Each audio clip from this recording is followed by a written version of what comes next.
The broadcast is now starting. All attendees are in listen-only mode.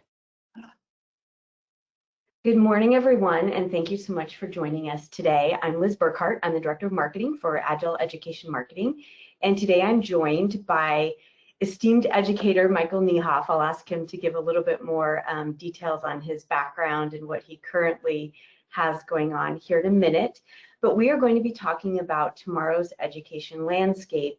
We know that so much is changing, and it goes beyond just what's happening with our the current state of the world and the pandemic.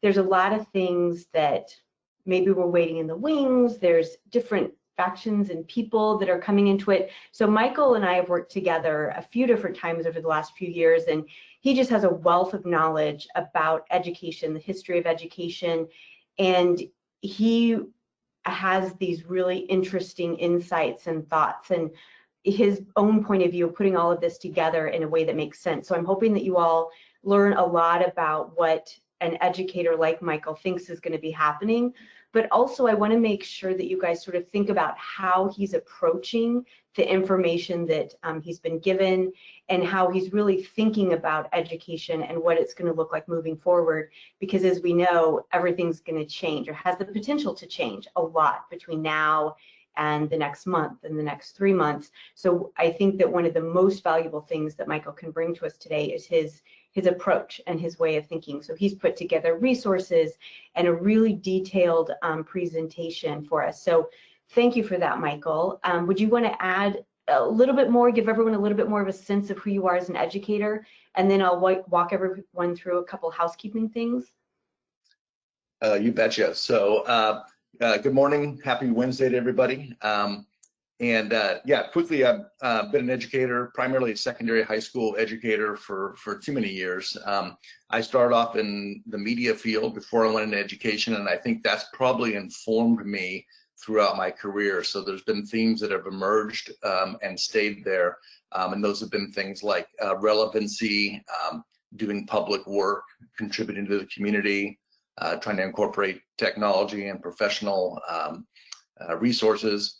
And then probably the last one that's always been a guiding principle, if you will, is kind of the student voice, student advocacy. What do our students, what can our students tell us and inform us about how learning should happen? So, and then we'll get more into a couple examples as they come up through the presentation.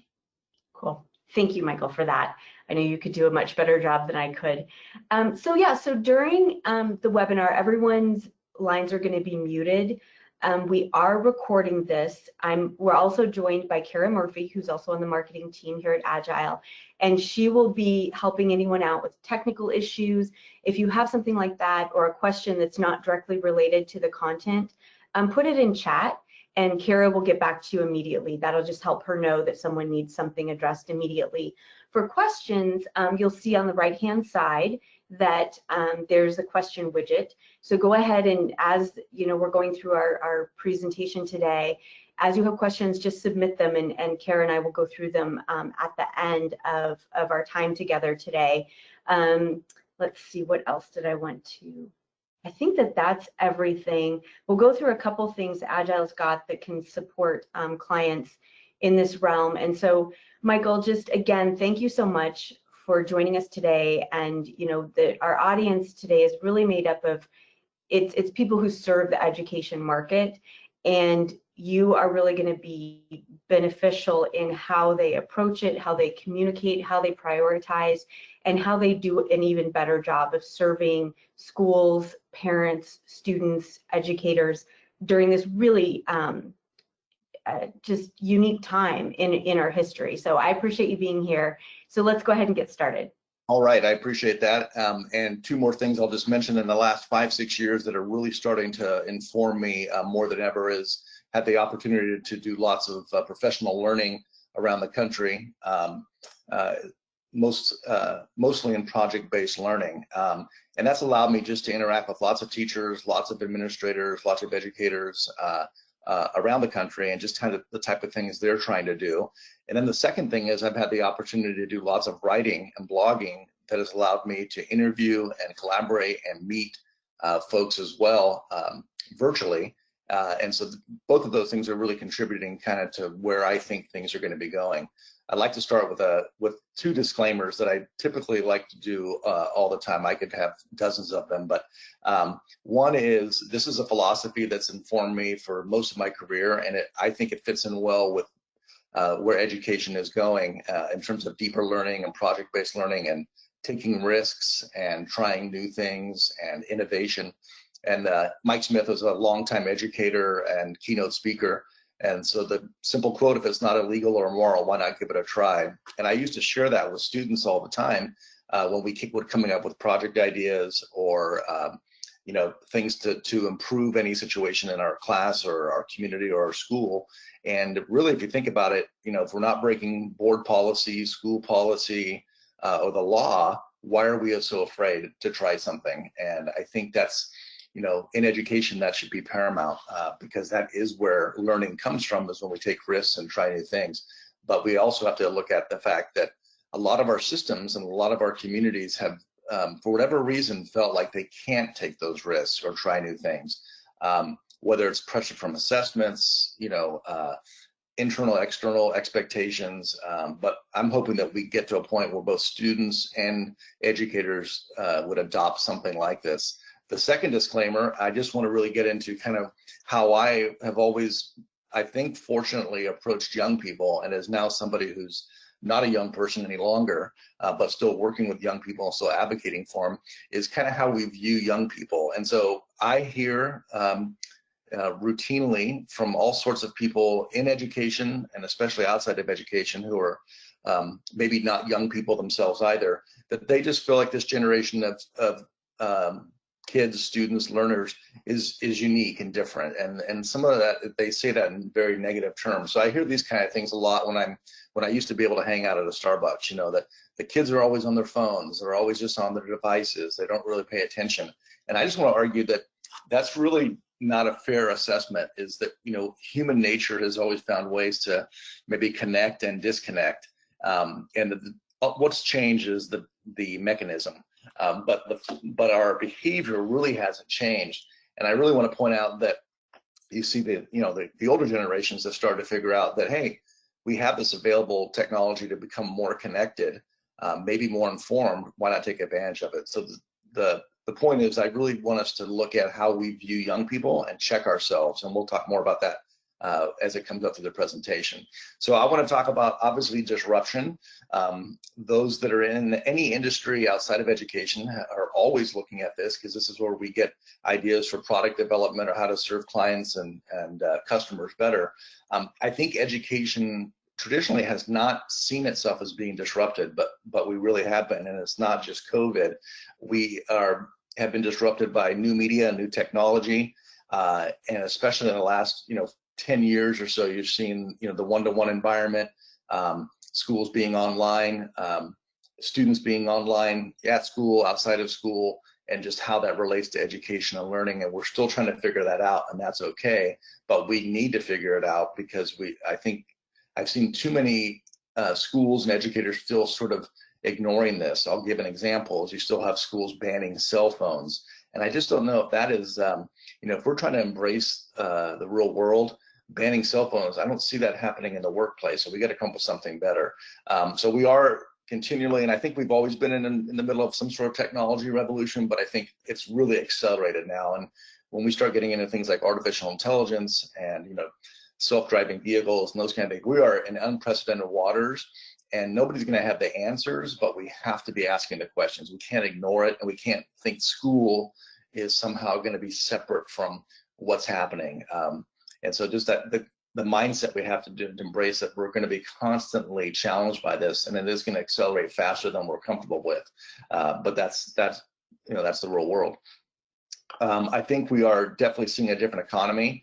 And a lot of folks in education don't want to look at education through the economic window per se, but I think we have to collectively start doing that more.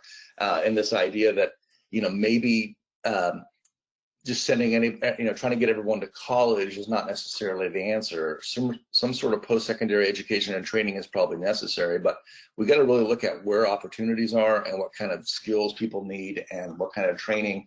We have a lot of folks that have gotten bachelor's degrees out there that are either unemployed or underemployed, and we have to own that and take responsibility that we told them, hey, go to college and get a degree and everything will be fine. And if that was true at one time, it's definitely not true now.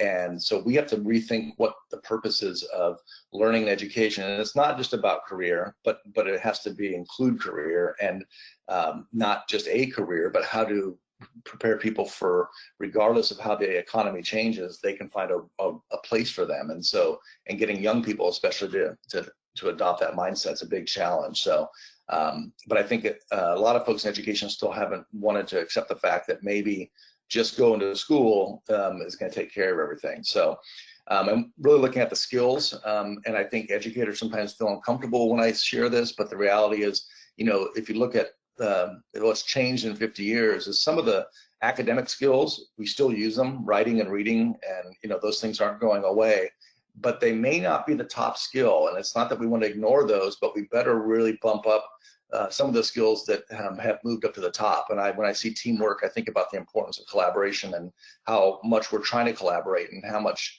things like project-based learning and technology can allow us to collaborate in some new and different ways. And then that's a skill we really have to call out in all we do in education, school, and learning. And if you think of teamwork, problem solving, interpersonal, oral communication, these are very relational type things, and very much involving people and how we interact and how we connect. And so a lot of what we did in education traditionally was very individual and isolated. A lot of writing, a lot of reading, a lot of computation.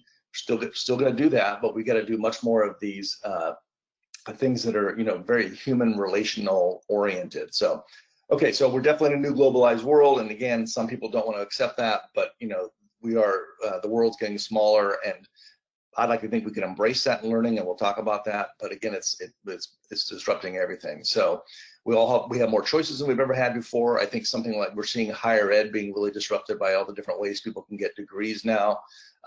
People getting micro degrees, or micro certificates. This idea that maybe the old model of a bachelor's degree, a master's degree, maybe those aren't the ways the world is going to sort of assess if people are ready for a particular role or career or responsibility.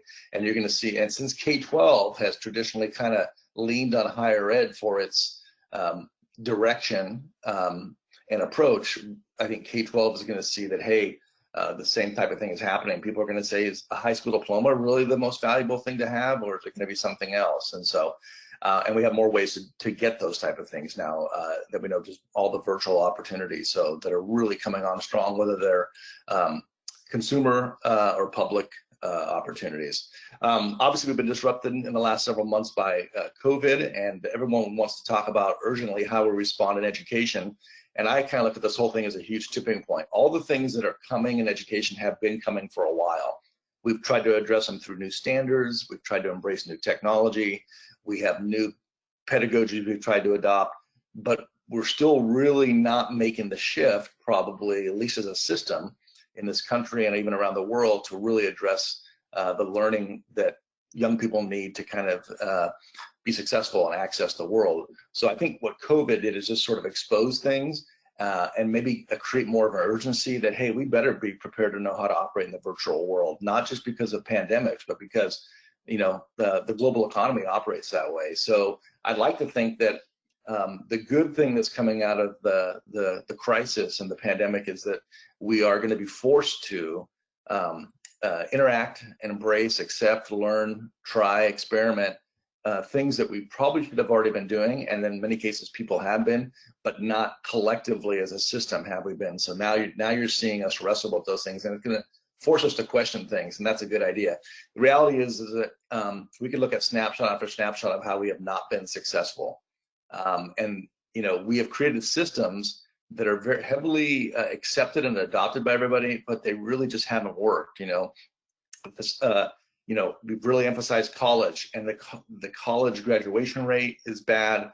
The rate of getting a job after graduating, and that doesn't count the people that don't graduate. The debt people have, we've created these entire systems that are just really kind of failing. And I think, again, COVID's exposed maybe some flaws in our healthcare system and flaws in our economic system. And we're seeing that we just have to accept that the way we've done business really hasn't worked that well to begin with. So we have all the reason to change. Recently wrote a blog, and I'm trying to put these in some categories. You're seeing an explosion of new resources, a lot of them free. But what I see is this is a great example of kind of responding to the world. And so this is an organization that decided to respond to that when COVID hit and schools went all virtual, in mid-March in most places, there was a scramble. And it wasn't just a scramble from teachers, but also from parents and families who all of a sudden all became homeschool teachers without ever planning on it. And so this was an attempt to address that. But what I like about this is these folks were trying to say, hey, let's don't fall back and do the most mundane. Let's don't do worksheets. Let's do something. Even in this crisis, let's challenge kids and students and young learners to do creative things, projects, and be bold, take chances, experiment, still connect with each other, connect with the community. So this is a great free resource that is ongoing and still being developed and resourced. But I think it's the kind of idea that we're seeing a lot more do-it-yourself type things, that we have great commercial resources out there, some free, some paid, free version, paid version, but you're seeing educators themselves making tons of resources available. My point is we're not short on resources. We may actually be over-resourced. It's more about, can we get people to actually buy into the philosophy behind them? If you buy into the philosophy, you've got resources for a lifetime, and we'll talk more about that later. So look at these are just samples and samples of things that are out there. Nonprofit organizations, corporate entities, educational, professional learning entities.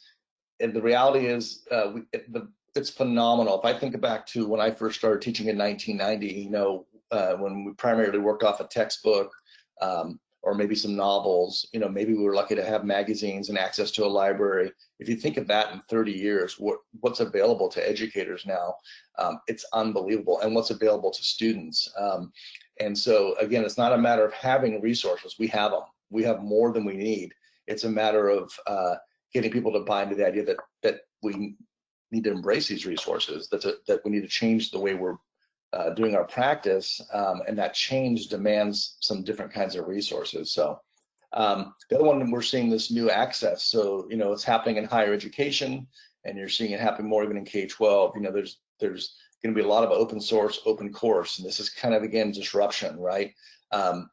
And so folks that are in the business of maybe delivering curriculum, really have to look at the ideas, and I'm not getting into the business end of it, how they monetize, but the reality is, courses and textbooks and curriculum, et cetera, are going to now be things that are available in a variety of ways and at either low or no cost.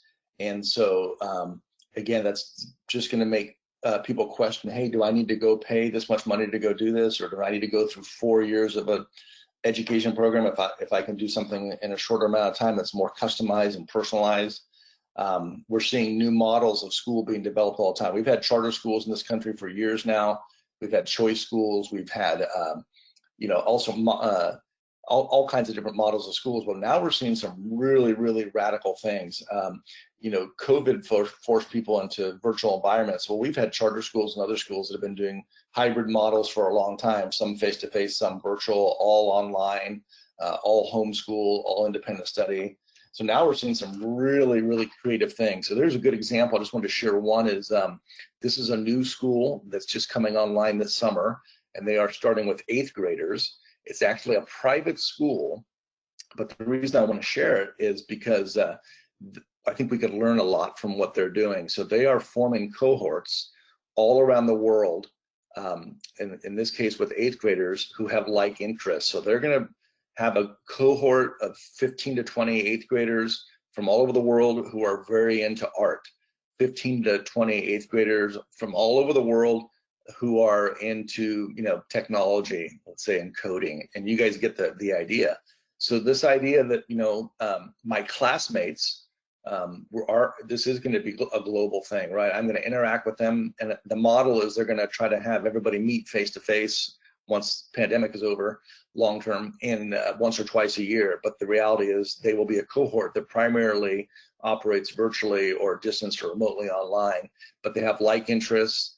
The other thing is they're going to have lots of support, a teacher, sort of a coach or a project coach, if you will. And I just think this is something that, people are, and this happens to be private, but you're going to see variations of this too, like in the charter and public and nonprofit world as well. Where parents of students could go, do I really need to go to my neighborhood school? By the way, everyone in America could already now choose to go to a charter school if they chose to. They could choose. Before pandemic, they all could have gone online 100%. Those options have already been there. Well, now you're going to see some really creative things. And for folks that are looking for a different experience, think about the language and culture you can be exposed to. Think about people being driven by interests and passions. So this is just, I think we're really going to, this idea that what's school going to look like is really think big, right? And that this has several things going for it, and that is that they're going to focus on service learning, which has a huge both interest among students and some parents, but also a huge positive impact on our world and our communities.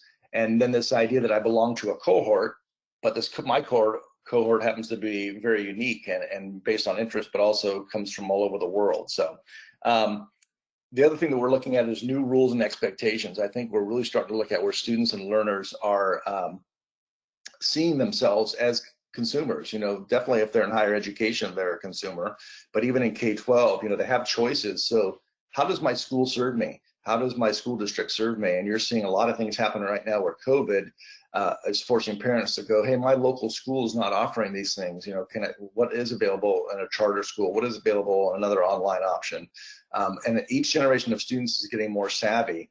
They want a different experience. This is an example of a school or network of schools that are doing what a lot of folks are doing, which has been around for now several years, this early college experience, but they really went 2.0 on it. And what they did was create a system not only where students could access college while in high school or obtain an associate's degree, they devised a system that if students extended 1 year after high school, they could get a bachelor's degree. I'm not so sure that everyone needs to get a bachelor's degree at age 19, but there are some people that want that. And the reality is we're responding to customers, consumers, the students, the families who want a different experience, who have an interest or direction they want to go. And so schools that are creative and innovative and create ways to do that are going to be the ones that capture, the families, right? So we got to continue to look at, early college is already something that's pre-established. So we know that if students have an early successful college experience, more likely that they're going to have successful college experience. But how we get there, and what these group of schools have really done, it's a high level of support, highly personalized, highly customized. So they give a student lots of counseling, both academic counseling, career counseling, and maybe in social emotional counseling. Lots of career connections, so lots of relevancy, internships, work-based learning, and lots of customization, lots of personal, a lot of ways to get there. So. I also think we're seeing new voices, and as a student advocate, student voice person, I'm really proud of the fact that students are really stepping up, and the more we can get students and families to engage in what education and learning could and should look like, I think the more likely we're going to get there. So one example that came up recently, this is a Facebook group called Voices of a Learning World, and these are a group of 18 educators from all over the world. So if you're a Facebook person and you want to see what they're doing, they are all folks that are pretty invested in things like project-based learning, deeper learning, more relevant learning, and they represent Mexico, China, Australia, the United States, Canada, several places in Western Europe, and so on. And what they are really doing is, because they think COVID is the final tipping point, they're really saying that we got to redesign the whole thing. They want to literally tear down the current system and start over. So, for example, they think standards are the problem, not just assessments, but standards. So they really see school and learning be completely different than what we're talking about, at least in most of our schools. So So we're really talking about this idea of personalization, and that comes up as a cliche sometimes, but this is what students ultimately want. And they don't articulate it always this way, but this is what students and families are looking for. How do you deliver a learning experience to me that's relevant to me and gives me the choices and options of things that I need? So this idea is that for us in education is how can we really connect with every student individually, and you're seeing that as a particular challenge right now in our current environment. But this is what students want. They want teachers and coaches and collaborators, people who really care about them, know them individually, and so on. So so this idea of student voice, you're seeing students really step up now and responding to whether it could be a number of current things that are happening in our culture. You've seen it happen over gun violence, you've seen it happen over racial justice and so on. And these are powerful movements, but the reality is this is a changing student, and this changing student is going to demand a different experience in school, whether that's K-12 or higher education. At my high school that we opened in 2008, that was a project-based school, this is what we tried to do early on, was to make promises and commitments to students. And this is something I've talked a lot about with schools is, what are you telling your students that you're going to deliver to them? What promises are you making to them, and what role do they have in all of that? And so these are just examples. We had a student bill of rights, and this idea that we as a school, we're trying to say your voice, your opinion is at the heart of what we do. We want to hear from you. We want you to be actively involved in your education. A couple of years ago, I wrote a thing called the 21st Century High School Bill of Rights, because I think, again, until students demand something from their educational system, it may not change. And so they need to be more involved in their education. And when they are, they have rights and they have ideas, and we owe them really the opportunity for them to be heavily invested in their education. So part of me is very much in seeing how, as students become more engaged in the world and their communities and the cultural shifts, how much can they become involved in what school could be like and what learning could be like, and do we make that promise to them? There was a thing a couple of years ago where this is my example that we need to pay attention to what's happening. These were high school students who worked for their high school newspaper, and their high school paper didn't want to publish a story because they felt it was a little controversial about the school or about something going on with the staff. And what these guys did is they realized, hey, we don't have to, we can publish our own website, we can start our own blog, we can start our own YouTube channel, our own podcast. And the whole point of this is that we need to, as a organization, as a school system, acknowledge that students don't need us to go do the things they want to do. So we better work with them and figure out a way to collaborate and partner and support them. If we just say no, or we just shut them down, they're going to work around us, and then we create kind of a rogue or a black market, if you will. And I'd rather have us be something that's really more collaborative, where we learn together and we figure out a way to do it, because they're going to figure out they can do it without us. And so if you want to talk about being relevant, we can make ourselves irrelevant really quickly if all we learn to do is say no and shut things down and my way or the highway. So we're trying to get really young people ready for something that's a changing world and life in every capacity, right? Career, social, emotional, informed, community-oriented, flexible, adaptive. We'll talk about that.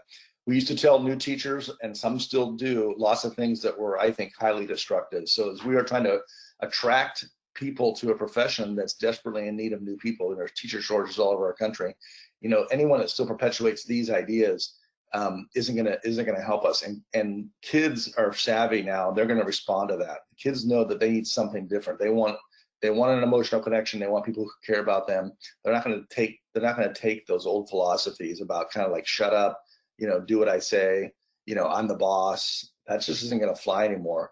They really know that if we want to teach teachers how to get respect, it's about the work you do. It's about how the effort you put in with kids and the attempts you make to support them. So this idea of you're seeing some schools use the word facilitator. I think that's an effort to try to change the role of the teacher. That still the mindset of a teacher sort of in charge of the classroom, at the front of the classroom.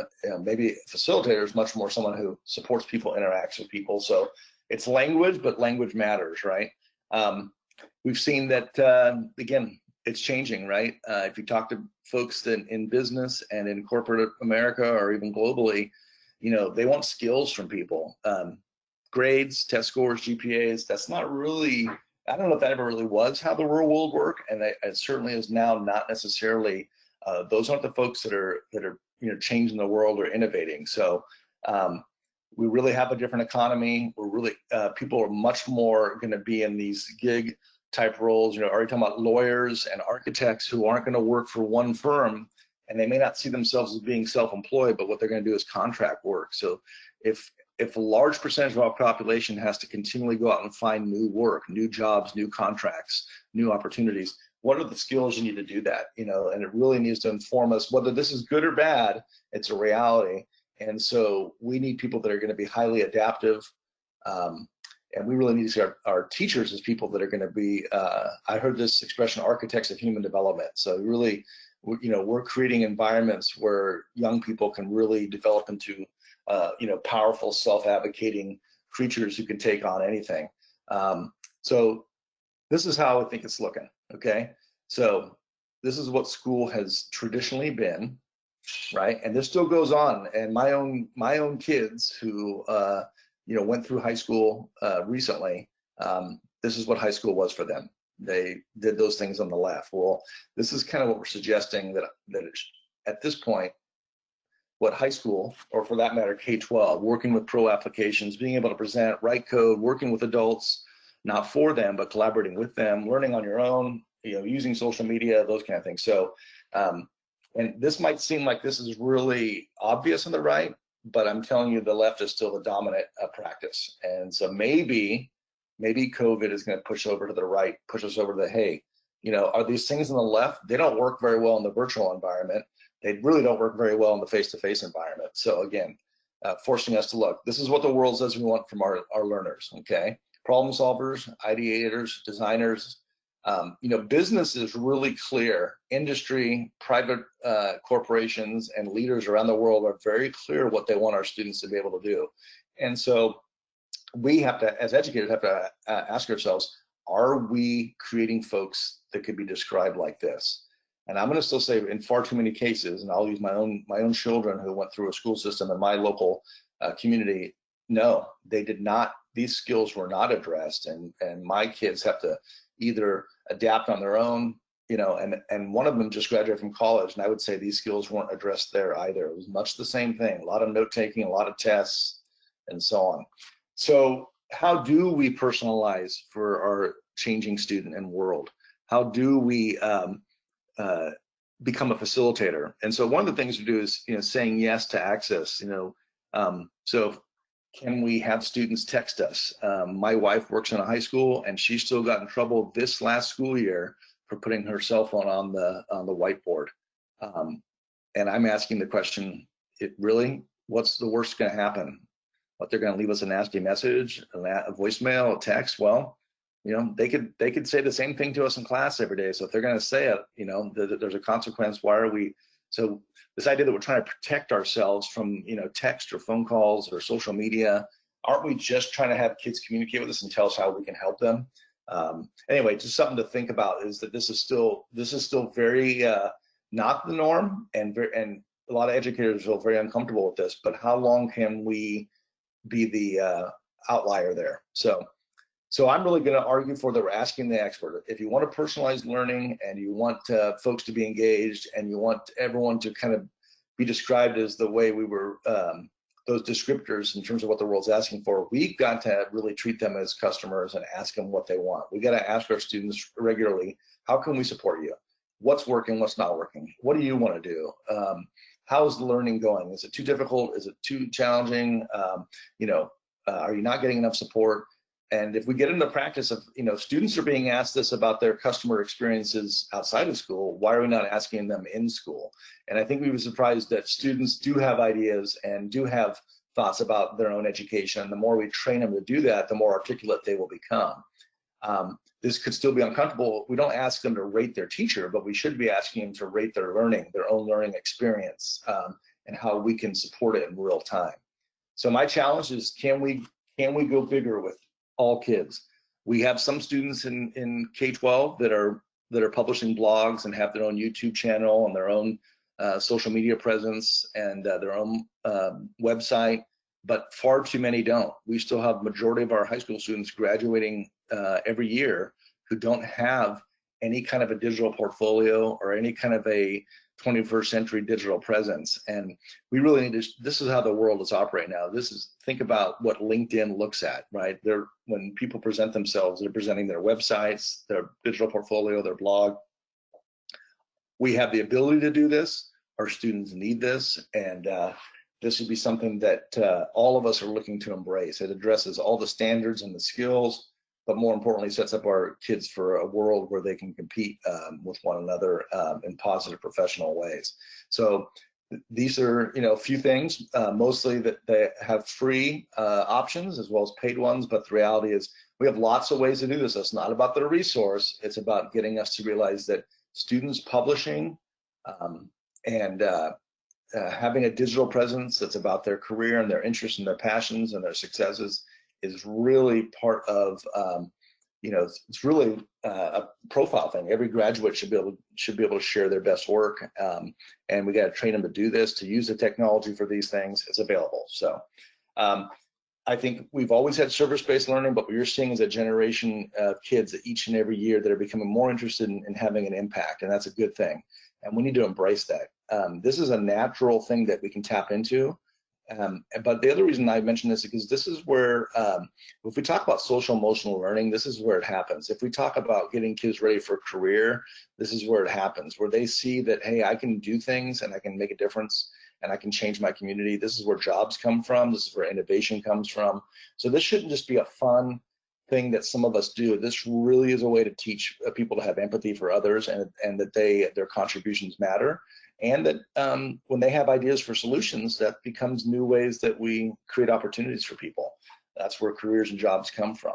So this idea that we really got to teach our students to go big and think about that they can do these really professional, very adult-oriented products that change their school, change their community, and gives them that really nice portfolio piece. So if you graduate from high school in America, it shows what you can do. What have you created? What have you started from the ground up? What have you innovated on?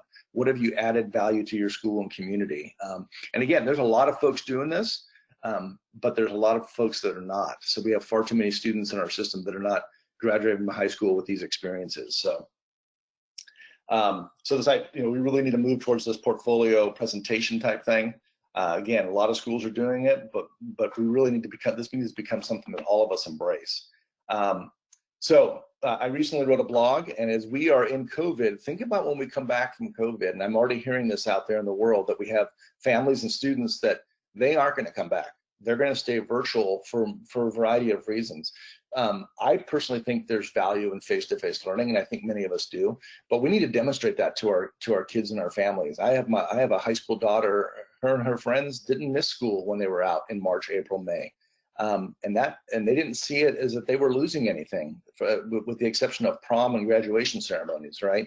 So I wrote a blog about basically, if you want kids to keep coming to something that's face-to-face, you better show value, and it better be using like pro equipment. It better be relevant.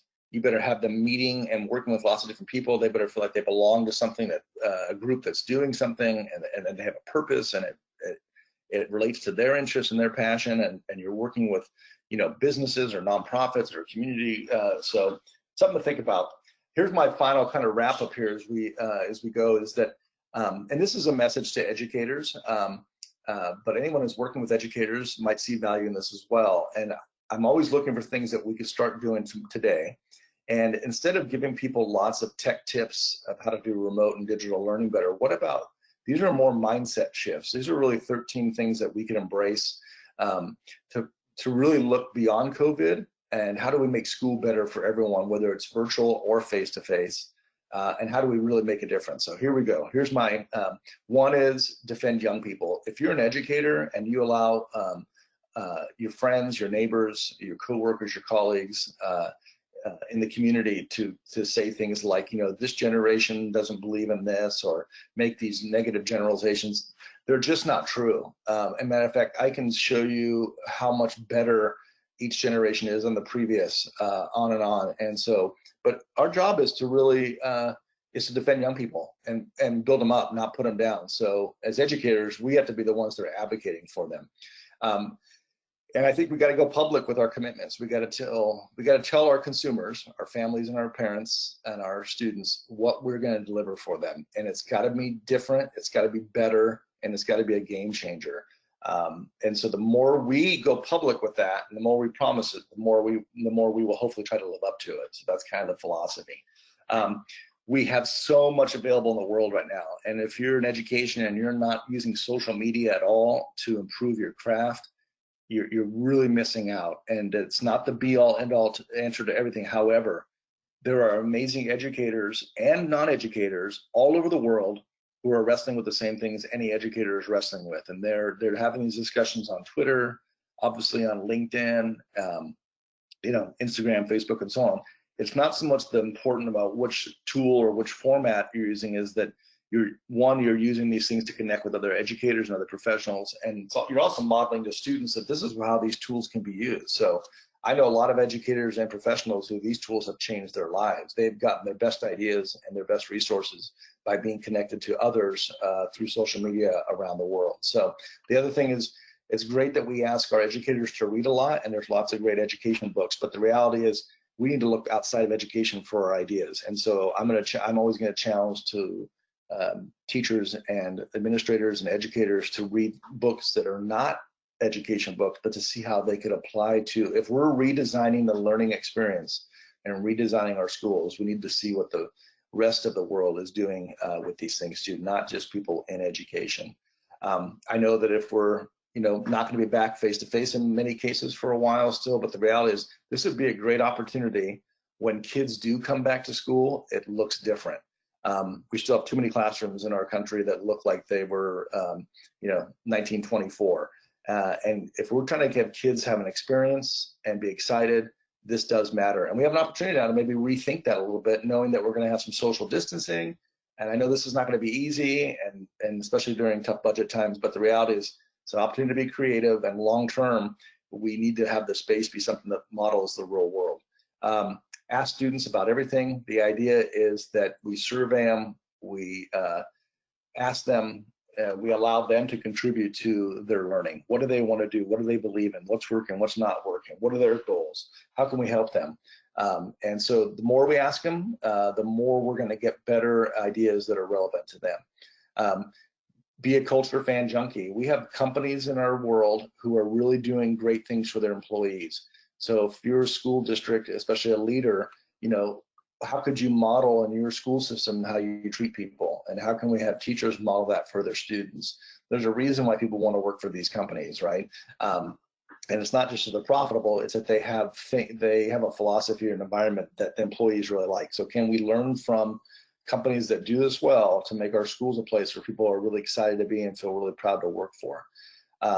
Again, I think teachers need to realize that the resources are out there. The days of someone handing us a book and saying, do this, this is your curriculum, they should have been over a long time ago. And if they're not over now, I don't know what to say other than, educators should be curriculum people who are always looking for the latest, greatest thing in a great world of resources out there that are going to keep coming, whether they're paid or unpaid, and they're phenomenal, and we got to embrace them. New approaches, again, there's all kinds of great things out there, but it's an attitude as much as anything. We're not short on the resources, but we're still really stuck and attached to things that are probably not relevant. Homework being one of them, textbooks being the other, but that's for another time. There are great resources out there in deeper learning, and this is just one of them, but the idea is, whether we call it project-based, challenge-based, inquiry-based, problem-based, it doesn't matter. The world understands these things. People in industry understand these things. Education needs to connect this, that people want to work on real things that matter, that other people see, that I have different ways of connecting to, and that I get to work with different people. It's that simple in terms of philosophy, but it's hard to get people to change their mindset sometimes, right? So that's why we're about modeling everything. If we want our students to be a certain way, we gotta and we have too many times that sometimes we look like hypocrites, right? If we're not lifelong learners, how can we help our students to be? If we're not tough and and and pushing through. How can we help our? So we have to show them what's important by doing it ourselves, right?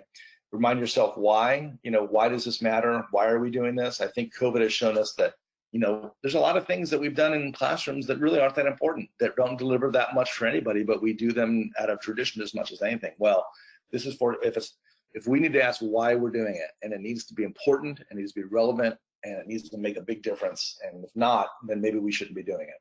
And again, treat our students. Some people don't like this analogy, but the reality is, if we adopt a customer service thing as how can I help you? How can I support you? What do you want to do? I'm here for you. I care about your ideas.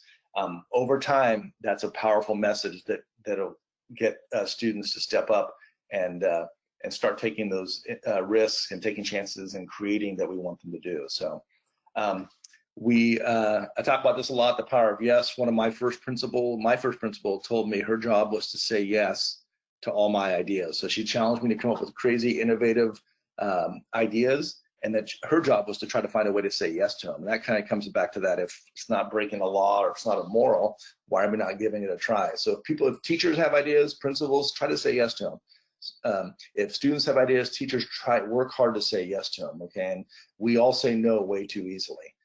Then finally is never stop investing in yourself, never stop learning. We got to realize this is a lifelong journey. I'm 56 and I'm still trying crazy things online and elsewhere. And that's just the reality, right? We have to embrace that. And that's the thing we want our students to be like as well.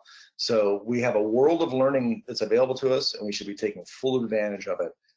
We're fortunate to have the tools and the resources and all the different people out there that are offering up great ideas, and we need to always try to embrace them and invest in them as much as we can. If you ever want to connect with me more, there's some ways. I have a website, and I'd love to talk to people about projects, love to talk to people about how to make school better, make the student experience better, or how to advocate for young people in any way. I know we have a whole world of educators that care. It's just a matter of us making some shifts, sort of philosophically to embrace these things more. So I appreciate the discussion, and hopefully you guys have a few questions or ideas or thoughts.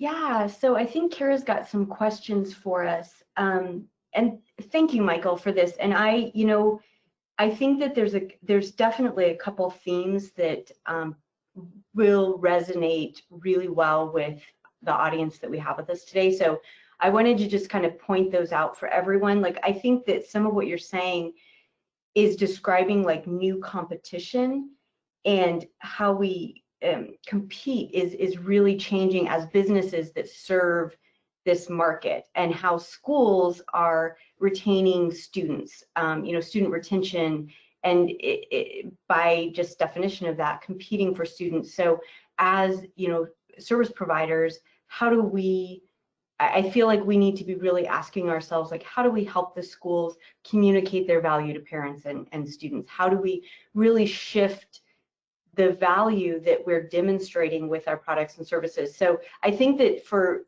us on the side of the house that we're on, the way that we communicate and the way that we establish our own value is shifting as well. And so I think that this was really helpful, Michael, and thank you for inviting everyone to connect with you and give a lot of ways for everyone to stay connected moving forward. Yeah, it's a lot to think about. So Kara, are there a couple questions that you have that we could get started with and see if anyone else has anything coming in? Yes. The first one, we talked about philosophy, and I mean, that's huge for any business, and you should have that drive within your business mission. But how can you get educators to buy into your philosophy if they already feel like they're over-resourced and don't know how to work with what they already have, and you kind of want them to learn something new? Well, that's really good. When Liz was talking there, we use the word in education a lot, differentiation. And I know when we use that in education, that's about, how do we differentiate the teaching to students who need something different, right? Whether that's the delivery method or the pedagogy or the resource. And I'm just wondering if there's a way to, I think that's probably the challenge for anybody that's in in the business of education, how do you differentiate, what you do and Mhm. to show value?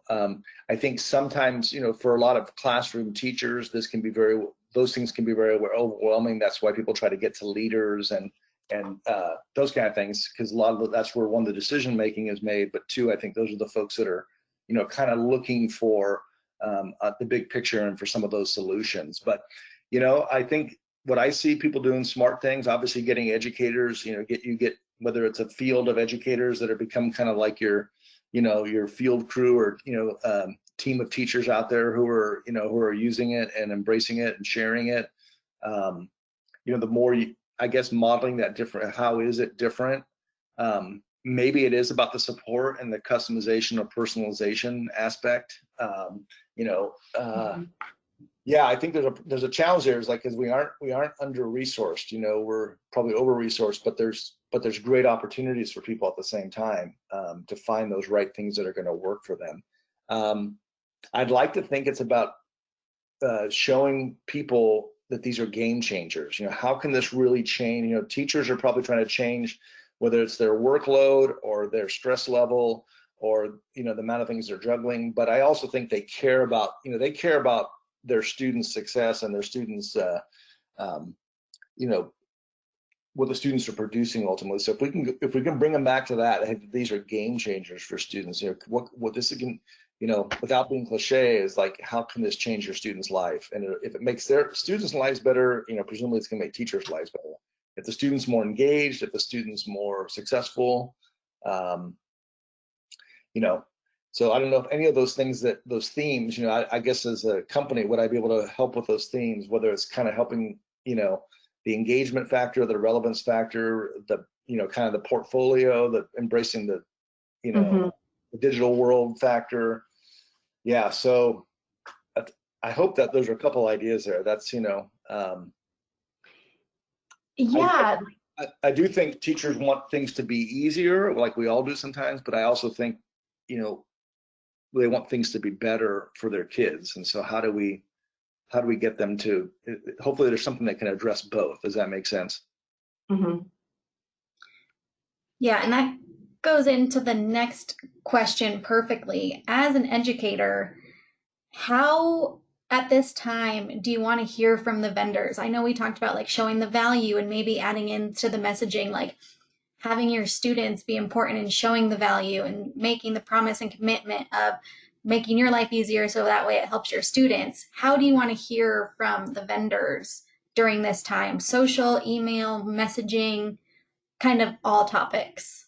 I think how you reach them is probably anything and everything. One of the ideas that came to mind for me was, I think a lot of teachers, I saw this in the spring, and we're going to see this in the fall, as school opens again virtually in most cases.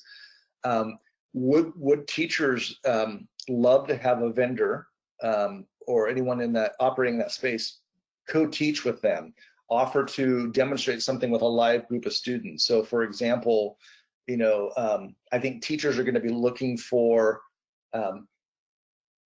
in many cases, they're going to spend more time than they have traditionally on certain things. So their days might be longer, and they're might be doing more communication than they've ever had before, and they're still trying to figure out their lessons and their projects and their.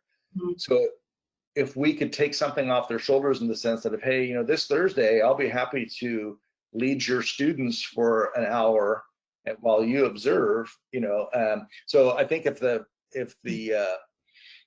vendor can bring that sort of, almost like, I'll take over your class for you, which, if you think about that would have been in the face-to-face environment. That's a heavy, I got to travel everywhere and, set up an appointment and, deal with accommodations, and it's just like everything else, right? But now it's like, if I can get a teacher or a group of teachers to say, hey, can I have 30 minutes with your students? Can I have 15 minutes with your students, guy? You want to give up an hour? I can. So it's almost like maybe approaching it as a co-teacher or a Mhm. co-presenter or co-facilitator. And I bet you would have, if you can get that message out, I think teachers would be, if there's something that you're trying to get them to try, let's try it in real time with kids, and have the vendor be that facilitator. And I think vendors have more, now that it's remote, you could do a lot of those in theory, right?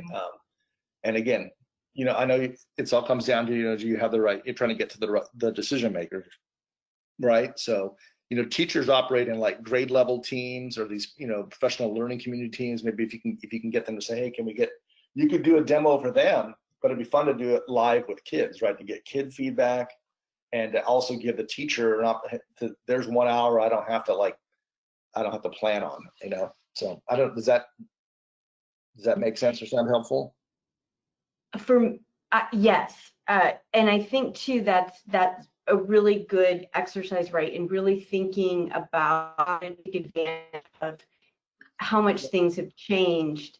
Right. And I think too, like seeing, where we're going to be the people hiring in the future, today's students. So we do have a vested interest in what they're learning, how prepared they are, and partnering with teachers is a really valuable way to help them understand exactly what is going to be happening with their kids, right? I think the days are gone of like, there's the passive way where we hope someone's going to go look at this outside of their workday, right?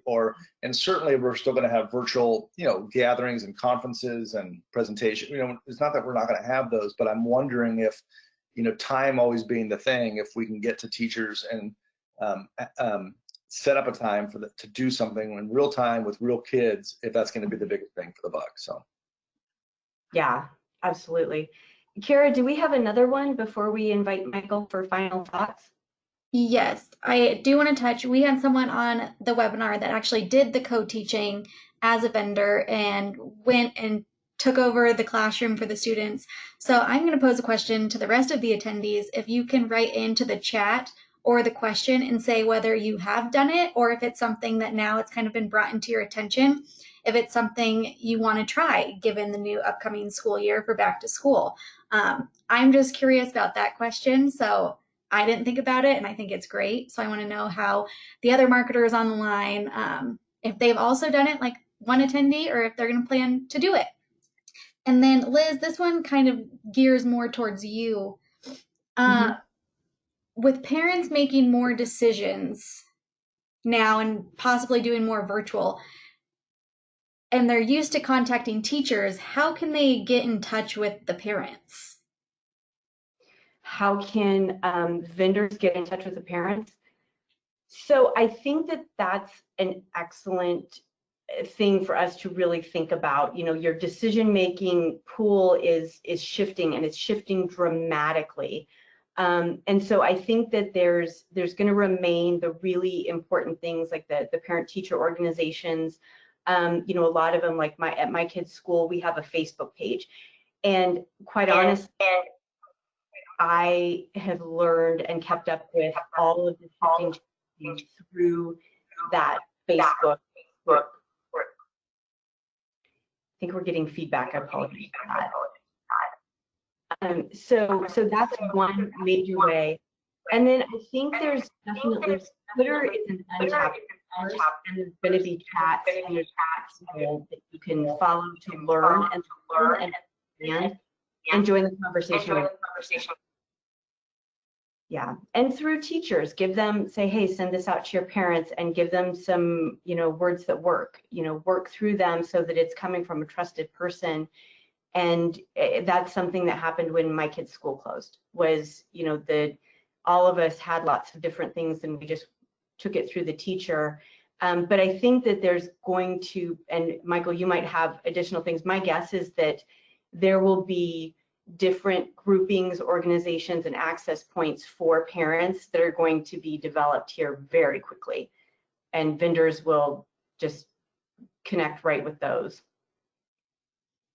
Leveraging, I think leveraging those social media parent groups, it would be, if you're trying to get to the parents, that's probably going to be the best place. And so whether they're based on a school or they also are parent groups based on certain interest areas, right, or certain educational goals or philosophies. So I think there's those Facebook groups or other social media groups made up, if that's what we want to do, is get to. And I like the idea that again, maybe COVID pushed the tipping point where, we know parents have always had a voice and have always been, but they're becoming more savvy as well, just like the students, right? And they saw things in March, April, May that they hadn't paid attention to before. They saw some of the inequity, the inadequacy. They saw, in some cases, some really good innovative practice too, and some really hardworking teachers. But they also saw some things that they maybe would have gone unnoticed before. And that's not putting blame on anyone. That's just a reality. So this might have engaged or awakened parents in an educational discussion far beyond where they were before, and in a deeper way. More parents are more involved, or at least more ready to have that discussion. So that's interesting, yeah. And I think whether we'll be teaching at home where parents are directly involved, there'll be a day when we're not teaching at home, but the parent will have been changed, right? They're going to be a little bit more enlightened or educated or informed possibly, and now a little bit more active or engaged in what's happening with their not just their students' education, but kind of what their school is doing and what, et cetera. So yeah. So Kara, well, let's do this because we're up on time. Michael, what final thoughts do you have for everyone today, based on the conversations and some of the questions that have come in and things that you've thought of? Unmuted. I just think, we are in desperate need of new types of learning experiences for our students. We have been for some time, and yes, we have been trying to address those with, career technical education, project-based learning, technology access, and early college experiences, and all these things are great. But far too many students are not having these experiences for a variety of reasons, and I guess that's where it's so urgent to me, is that the world can't afford to have any student not have these experiences. So how do we create systems or situations, and maybe we have to redesign the whole thing. And I think, and I'm trying to be positive too with the COVID situation, is that when we emerge from this, there's going to be things, and a business is obviously going through huge transformation, and some of that's going to be very painful. We're going to have some businesses that, that have gone away and don't return, but there's also going to be new businesses and new ways to do business, new opportunities. I guess my message would be, I'd love to see if school and education could be make the same transition, where we don't just go back to the same old way. We come back in a new, different way.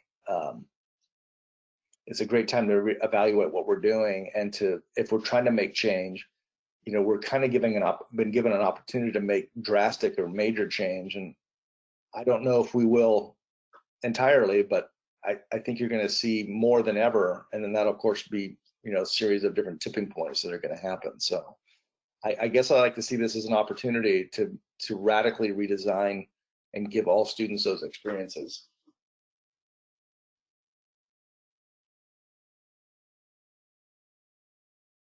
Thank you, Michael. I think really great salient points.